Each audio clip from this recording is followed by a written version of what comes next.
Kwani wewe ukipewaga uichike? Subiri kidogo. Ukipewaga wewe ile uichike. Kwani waga una shida gani?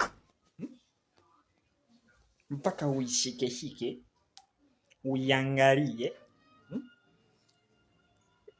Kama haitoshi unaigeuza na kwa chini hivi. Hii ni maajabu. Ukipewa sio ya kwako. Umepewa tu kwa muda. Shika hii. Unaanza kuishika, unaipapasa, God have mercy upon us. Geuza hivi. Sasa hao wengine wananiuzi kabisa.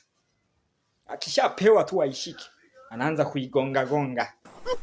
Unagonga usikie nini? Ukipewa wewe chukua, tumia sasa. Sio unaanza kuishika kama unaigonga. Wache kushika hivyo afu kaanza kuigonga. Wewe ukipewa mic shikilia vizuri, ongea. Sio unaanza kugonga. Kwani vipi hapo? Wewe ulijua ni nini? Ni mic. Tatizo wa msomi